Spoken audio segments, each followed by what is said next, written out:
Are you posting consistently on social media but hearing crickets? Let's talk about what actually works to turn followers into travel clients and why random content just won't cut it anymore.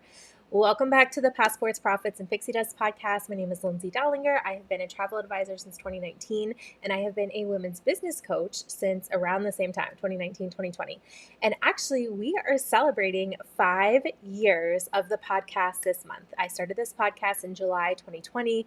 It is absolutely insane. I can't believe that we are over 400 episodes, 5 years of the podcast running, 6 years. This is also my 6-year anniversary of being a travel advisor.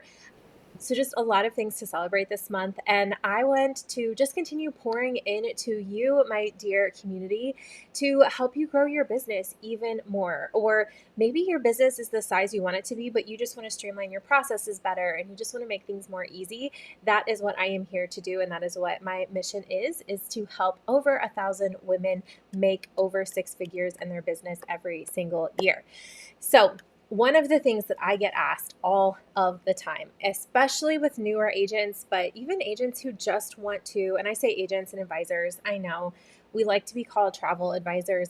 It's just a habit, travel agents, but you get it, right? But is that we want to grow and really utilize our social media strategies because they're free, right? So if we're not using our social media platforms to our advantage, we are basically just leaving money on the table. So I hear this a lot, again, especially from newer agents. They're like, how do I even get started posting? Or I'm posting and I'm hearing crickets. So what we're going to dive into in this episode is why posting pretty pictures is not a strategy. And we're going to talk about why all of this even matters, and then how you can create content that actually converts and is going to bring your, okay, my shoulders look weird in this video. Sorry. If you're watching this on live, I'm like trying to adjust so that I don't look crooked. You gotta love it. Gotta love it, right? But we're going to give you strategies so that you can actually start converting clients from your social media content and your posts. So let's dive in.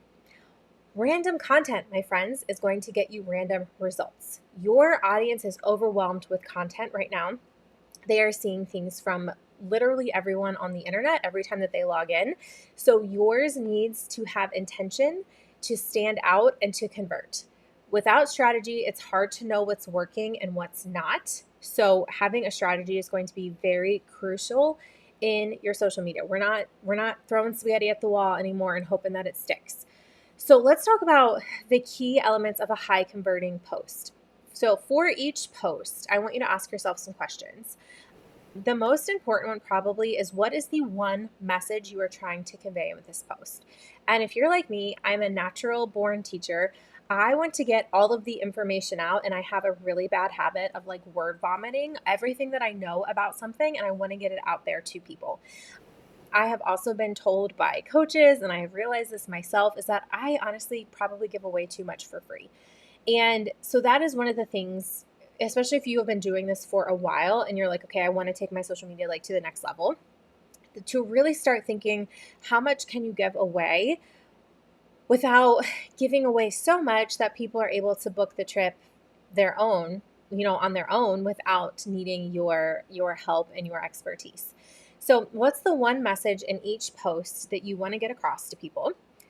Is your visual, whether it's an image or a video, is it going to be eye-catching? Is it going to be relevant? Is it going to be short enough to hold people's attention?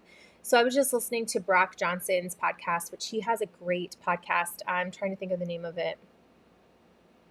In my mind is just going like, I think it has social media somewhere in the title, but if you just Google his name, it'll come up.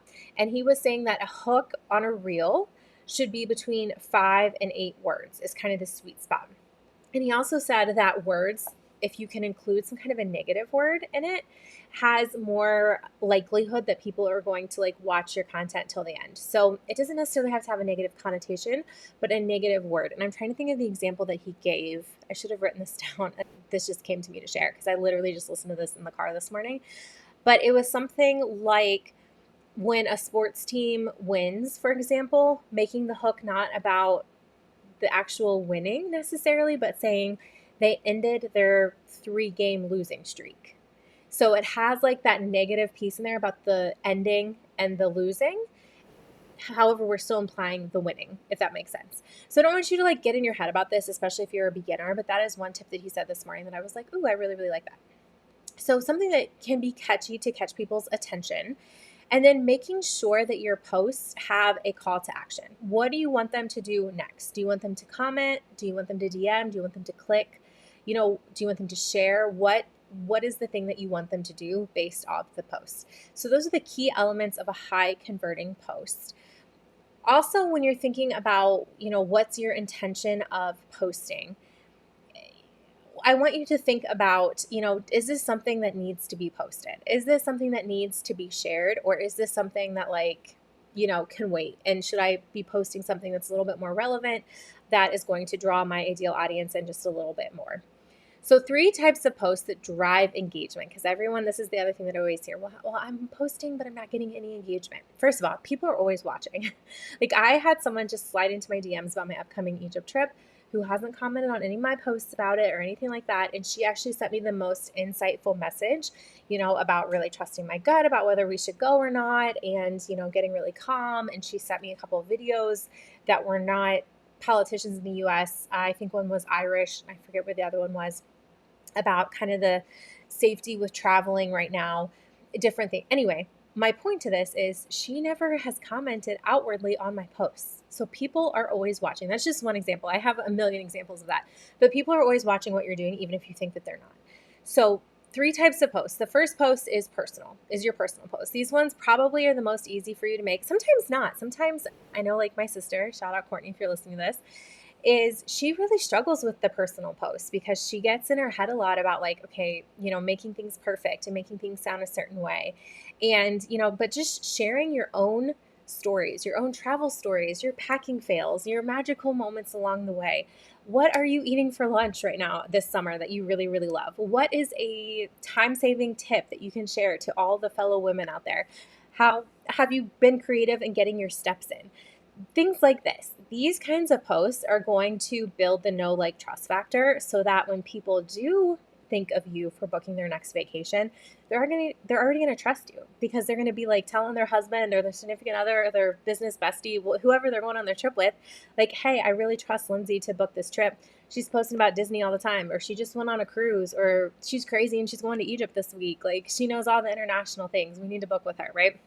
So these kind of things are going to be building your know, like, trust fast. And on this, and this one's going to tie into the next type of post, which is authority posts. So the first type is personal, the second type is authority. When you can post your travel tips and your destination knowledge and the frequently asked questions you're already answering from your clients that are coming in, these are going to position you as the go-to expert. This is what's going to get people thinking about you for their next trip. So one of the things that I hear a lot from travel advisors is, what should I be posting in order to get more business in the door? You should be traveling. If you're a travel advisor, I hope you're traveling. This could be a weekend trip. This could be someplace around your state, but be traveling. And if you're not currently traveling, then use things from the past. Like summer, especially for me, because I do a lot of my travels in the summer. We actually were looking last weekend, and all of our memories for like the last 13 years were, every single post was an international post, except for like our COVID year that we took off from international travel.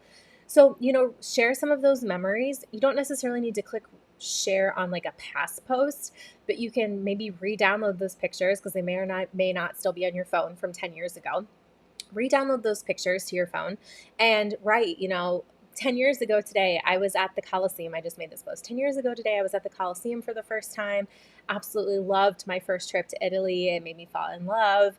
And then after I made this post about Italy 10 years ago, one of my clients that I just booked I guess you would say a Mediterranean cruise for, and it starts in Italy, commented and said, we're so excited that we get to go here for the first time, the end of summer, all thanks to you. So other people are seeing that, right? So this is like the social proof without me even asking her to say that, which is really awesome. So shout out to Crystal for writing that. But, making yourself the authority and the expert in whatever your niche is, or just travel in general, is going to be honestly the key to getting people in the door. So maybe you are going to be sharing about your theme park experience. I know I have some newer travel agents on my team, and they are close to different destinations in Florida, share about those destinations in Florida. This is an awesome hotel we stayed at. This place has a pool. Even if you didn't stay there, we just passed this new hotel that opened and it looks freaking amazing. Have you heard about it? I heard it has, I'm talking right now, I'm imagining, I guess, in my head, the Helios Hotel in Universal, which my sister and I stayed at in April. And I actually still haven't done my review online that I promised people of the hotel and of Epic, which I probably missed the most popular time to be posting about that. So I need to do that ASAP. So this is what I'm saying. You don't have to be currently there traveling to share these things. Okay. So, share about it when you think about it. And even if you're not currently there, maybe you sit on a webinar for a supplier, learning about a new destination, learning about a new hotel, learning about a new offering. I don't know what it is, but then share about it. I just hopped off of this webinar that Carnival Cruises did, and Celebration Key, their new private island, looks freaking amazing. And I am so excited for guests to be visiting there, coming up next month. Let me know. And then this would be my call to action. Let me know if you want my what's it called? My quote link. My words are losing me right now, but my quote link so that I can get your family a quote for some of the itineraries that go to Celebration Key. Boom, boom, done and done. Okay. All right. And then the third piece, and this is tying in really well with the example that I just gave, is offers. So you can post as an agent or, any kind of business that you have. Make sure that you are promoting yourself as an agent. Make sure you are making posts that say, hey, did you know I can book your next vacation? This is what I specialize in. This is the way that you can book with me. This is how easy it is. You could also post things about availability alerts. Like if you get an alert that, a new hotel is opening, for example, like all the hype around Epic, when it was open for us to be able to book that, I shared it. I shared about being able to book the Disney Adventure cruise ship. So any of those things. I don't love posting about sales. I do from time to time. So for example, I made a post when Norwegian let us know about their, I forget what the exact discount, but I feel like it was 35% discount on European and Alaskan sailings for military and teachers. So I was like, okay, well, I have a ton of teachers and I have a ton of military in my audience, so I need to share this. And I did get some people when I shared about it who shared the post. And then I got some people then who reached out about quotes for that. So, I do share those from time to time. I don't love doing just a general sale, but if it's targeting something that I think is my ideal audience, I want to let people know about it, right? So there's that. All right. So again, just to recap that, the 3 types of posts that are going to drive engagement: personal posts, authority posts, and offers. Okay. So the next piece of this, and this is going to go kind of with the personal post, is I want you to step into the role of storyteller. I want you to pretend that you are, or maybe you don't even need to pretend, maybe you're already owning this identity, but if you're not already owning this identity, then we're going to pretend. We're going to fake it till we make it. And we are going to become the best storyteller. We are going to be that person that, who it is, one of these people for sure. I just started following this girl on TikTok that I found. I think her name is May May, and she is an influencer. I don't actually know where she lives because I thought she lived in California from one of her videos, but then she said she was only a 12-hour drive down to Miami, Florida. So she can't actually be that far from me, to be honest. But anyway, I started following her. I watch all of her videos from start to finish. One, her energy is contagious. She has the best smile. She is always laughing and having a good time. She is so positive. She is so thankful for different brands that are sponsoring her to do different things. But she is a great freaking storyteller. So how can you harness that energy? Think of someone that you follow that's a really great storyteller. When you see their content come up, or you get one of their emails, or you click on one of their reels, you read it from start to finish. You watch it from start to finish. Let's tap into that and let's work on honing that skill, because a great vacation is more than a destination. It's an experience for people. And maybe you have heard before when people are saying, when you're quoting clients, or you're handling objections, or you're talking to people who are afraid of flying, we don't necessarily want to think about like how we're getting to the destination, or even like where we're staying a little bit. Sometimes, like some people, that's more important than for others.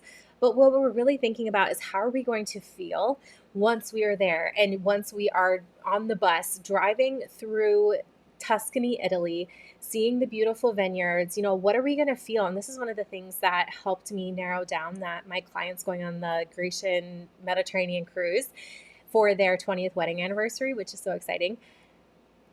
How I was able to realize like that's more what they wanted, because at first I was putting together an FIT trip for them with, going to different cities. They've never been to Europe before. And I was like, hey, look, I just want to throw this out there because originally the traveler had said she was against cruising because she gets motion sick. And I'm like, the nice thing, I'm just going to tell you the pros and cons of both types of itineraries because I've done both types of itineraries. And if you are looking for a really relaxing way to see a lot of different sites, to like dip your toe in the water in Europe, to really kind of experience it all for the first time, I recommend the cruise route. And so I was explaining to her, I even went in a wheelchair last summer, and everything, the cruise was so relaxing. And the nice thing about the cruise is you put your luggage in the cabin and you unpack once and you're there for the entire week. And so, we talked through some of this, but I know just for me, like the experience of, because I'm the one who's doing the packing and unpacking a lot of times, is, one of the things that I dislike most about a trip is having, switching hotel every single night. I'm like, that's not relaxing to me. It's not fun for me. I feel like it takes like an hour or two every time that you do that to find your things and to get organized. For me, if I want a truly relaxing trip, I want someplace where I like have a home base and I'm staying the whole time. For example, the Grecian cruise route. So thinking about, stories that you can tell, whether they are your own stories or your client's stories. My client came to me overwhelmed and now she's sipping wine on a Danube cruise without lifting a finger. That sounds more like my jam. The other thing that I have been sharing with river cruising, because that's an area that I'm really niching into, is that the river cruise company that I usually recommend, all of their excursions are included. Everything is included. The food, the wine, the beer, everything is included, including all of the excursions. You literally have to think of nothing. So when another friend of mine was reaching out, she is single, newly single. I believe she's getting a divorce or has gotten a divorce. She wants to travel to Europe, never has, wants a group atmosphere, wants something really easy. And I'm like, you want easy, girl? Let's get you on a river cruise. And here's why. So painting the story, painting the picture for people, whether it's through your content in the DMs, but that is how you're going to be able to convert people to become your clients. Okay, let's talk about balancing your travel inspiration with your sales focus posts, because we don't always want to be like, book a trip, getting that like down their throat. So I like to follow the 80-20 rule. 80% value, so 80% of the time. So if you're posting 5 times a week, 4 of your posts are going to be value. This is going to be tips. Value can be stories as well. It could be an engagement post. 20%, so one of those posts is going to be a direct promotion. You're building a brand. You're not just pitching trips, okay? People are going to unfollow you so quickly if every single post is a sales post. So that is not the goal. We want people following us and engaging with us and keeping us in the back of their mind, not repelling people. But you do need to make sure that you are doing the 20% direct promotion. Do not be a silent agent, okay? I do like to say silent agent, not advisor. Don't be a silent agent. I like to think of like an FBI agent or something like really stealth. Don't be a silent agent, because you are not going to make money that way. You're not going to build your business that way. You need to let people know that they can work with you. And again, they're only going to work with you once they have that know, like, trust factor and they build that with you. Okay, and then the last piece of this that I want to remind you about that I love doing, repurposing. Repurpose your content across your platforms. Don't reinvent the wheel. Do not think that you need to make 365 posts and 365 pieces of content. Recycle your best work. So you can turn a long-term post into a reel. You can either do like a talking head reel. You could do some like a B-roll and put some captions on it. You can also turn those things then into a carousel. You can pull a tip from it and put it in a story. You can use the same idea for your weekly email or your monthly email, or even to write a blog post for your website. So the more creative, and I do this as well with my podcast. I actually start with my podcast and then I pull pieces from my podcast out to make my content, to make my emails, to make my blog posts. It goes on YouTube, right? I am putting it in all of the possible places because that's just smart. you have the content. So whether that this is something that maybe you even hire out to a VA to do for you, and that's what I've done. My VA helps me with a lot of this content repurposing, not all of it, but a lot of it. So find ways that you can repurpose what you're already creating so we can work smarter and not harder. And when you do that, this is going to allow you to be more consistent. This is going to allow you to not have to work all the time, not have to create content all the time, because we're not influencers. Maybe you are if you're listening to this. Maybe that is your actual job as influencers or brand deals or things like that. But we want to be spending the majority of the time on our clients, right? Because we want them to be happy clients so that they are referring us to other people, so that they are coming back for other trips, things of that nature. So we need to be spending, I don't want to say like the least possible time, but we need to be really intentional about the amount of time that we are spending with our content. And one way that we can do that is by being consistent, and being consistent through repurposing. Consistency is going to matter more than perfection. Perfection is just a delay tactic. Your audience needs to see you regularly to build that trust. And even okay posts, those ones that are not your best, or those ones that you see 10 years from now and you're like, oh my gosh, I can't believe I posted that. Even those are going to keep you top of mind. So get consistent with how you're posting and what you're putting out there. Keep the 80-20 rule in mind, and then share your stories. Connect with people on a deeper level, and I promise you, you will convert some of these people into clients. So my challenge for you today is to post one personal travel story with a call to action. Invite people to DM you, invite them to grab your freebie. I don't care what it is. I don't want to give you too many ideas. I don't want to overwhelm you, but get a call to action in there. And then send me a DM when you're done with it so that I can like it and love it and possibly even reshare it out with my audience, give you some love for completing this challenge. So wrapping it up, we are staying consistent. We are sharing things with people to know, like, and trust us. We are sharing value with them, and we're not getting in our own way when we're doing it. If you have not yet grabbed my free travel agent marketing starter kit, it is completely free. Like I said, if you head to my website, or you can go to lindsaydellinger.com/links, everything that I always promote is always on there. It is on there for you. It is going to give you some social media post ideas. It's going to give you some email ideas. It's even going to give you an outline of a lead magnet, of a freebie if you don't have one yet. A really simple one that you can make. And, this is going to be the thing with intention that is going to allow you to take your business to the next level. Get serious about your marketing. Get intentional about your marketing. And if you love the Travel Agent Marketing Starter Kit, I will see you inside the Travel Agent Marketing Studio, where your mind will just be blown. Check it out at lindsaydellinger.com/memberships. And if you love this, create and own your magic today, friends. Go out there and share this with someone who needs to hear this as well. And let's continue elevating our entire profession, right? Talk to you soon.